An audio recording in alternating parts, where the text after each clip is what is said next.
Welcome to Boxing Breakdowns presented by Box Rope. In this video, we're going to be going over the classic Philly shell boxing guard, sometimes called the shoulder roll. Okay, so the Philly shell originated in the early 20th century, came to prominence and got really popular in the 1950s in the Philadelphia boxing scene.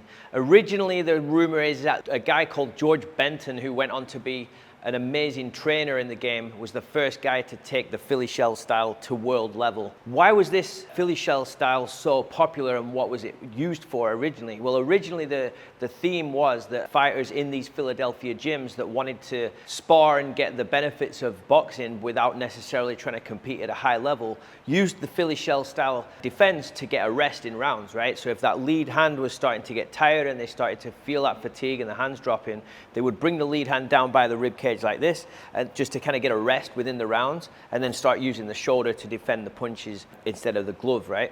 So that was kind of the rumor as to why this started. George Benton, like I said, was probably the first guy to take this style to world level. He went on to train Pernell Sweet Pete Whitaker, who's credited to be probably one of the best defensive fighters of all time. Huge influence on Floyd Mayweather. And in a minute, we're going to get to the actual style itself, and we're going to show you in this video some drills that you can use to try and practice this style as well. So let's get to it. All right, so let's look at the Philly shell style. How does it look and how can we drill it? The first thing I want to mention before you try this style, the Philly shell style requires amazing reflexes and requires a lot of skill to be able to pull this off. So before you jump into this style or attempt it in your sparring, I would highly recommend that you feel really comfortable with the fundamentals and the basics, and that's something that comes natural, is the traditional hands up guard first. This is something you can play around with once you feel comfortable and more advanced with the basics. So let's break it down. The Philly shell style, the backhand is still going to be up nice and high by the chin, elbow over the ribs. So traditional with the backhand, it's the lead hand that is the point of difference, and then the stance as well too. So the lead hand is going to cover the rib cage like this. You'd be thinking, well, how do they defend that straight cross, right? The chin is exposed. So what the difference is, they're going to tuck the chin behind the shoulder and kind of lift and elevate that shoulder a little bit. And that's going to be the main source of defense against the power shots. The front arm in this position is designed to defend against the body shots and protect the body. And then we're just simply using the shoulder to defend the head shot. If anything is coming on this side, the glove and the elbow is there just like on a normal traditional boxing guard. A couple of things to think about here as well with the defense. So if we were, for example, starting off with defending the jab, they will block that with the backhand like normal. So that backhand is still defending against the jab. And then, like I said, if that right hand comes in, the shoulder is right there. Now, the good thing about the Philly shell right here, not only is it good for defending that, it's hard to land that, right? But like I said, it requires a lot of reflexes to react with that front shoulder and keep that chin tucked. But the good thing is, not only are you rolling that, it's shifting the weight to the back foot to allow a real quick counter shot. So that kind of glides off and that kind of pulls me off balance, and then it allows that right hand counter right down the center. So it's kind of shoulder roll into the cross, which is why it's also called the shoulder roll as well. So it's kind of like a shell, hence the Philly shell, and there's also that shoulder roll as well, which is why it's called the shoulder roll. So I'm just going to give you a couple of drills right here you can try. So we're going to start off with just parrying the jab right here, and then as soon as the right hand comes in, she's going to roll that shoulder, go into the shell, and then recoil back with that right hand cross, okay? So just defending the jab, roll the shoulder, and shoot the cross, okay? One more time. So catch the jab, roll, boom, good. And you see I'm just kind of bouncing that mitt off and then getting back in place so she can land that counter shot. So that's traditionally the most basic form of defend and counter out of the Philly shell. And then also we can work on defending the jab to the body and the right hand to the body. And there's not a lot of work involved with that, which is why I was saying earlier in the video why it was used to kind of rest. There's not a lot of effort required. It's just simply you're creating a shield or a guard against all body shots, right? It's very hard for me to get through to the body with that arm in place. So the next thing you might ask is like, well, how do you throw the jab from that position? That's kind of like the more awkward thing about this defensive guard is with the lead hand in that position, the jab becomes more of kind of like a flick up jab, if you will.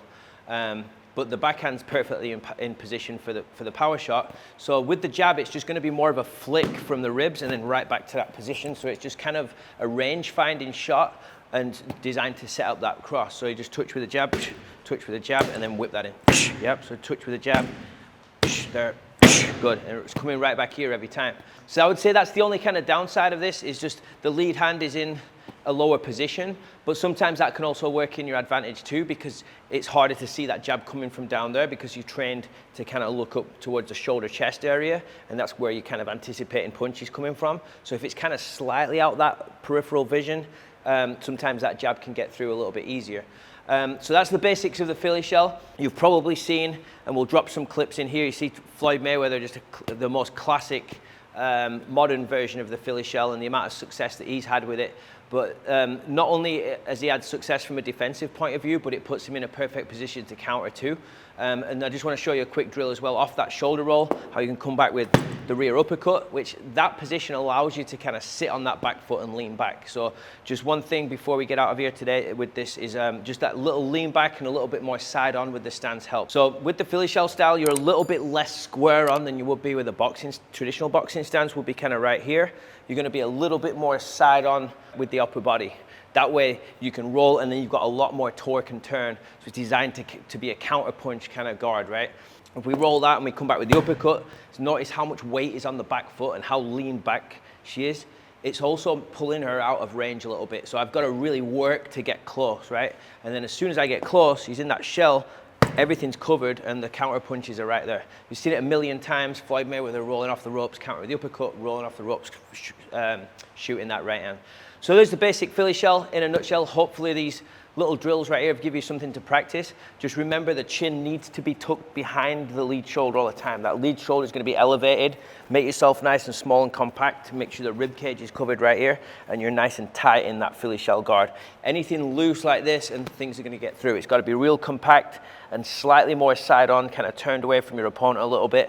But remember, it requires great skill and reflexes to pull this off. Don't go jump into it if you haven't mastered this yet. So hopefully that helps. Thanks for watching. Remember, subscribe to the channel. If you have any comments about the Philly shell, leave them below. Like this video, share it with your friends, and let us know what other styles and boxing guards you want to see on the channel as well. Thanks for watching.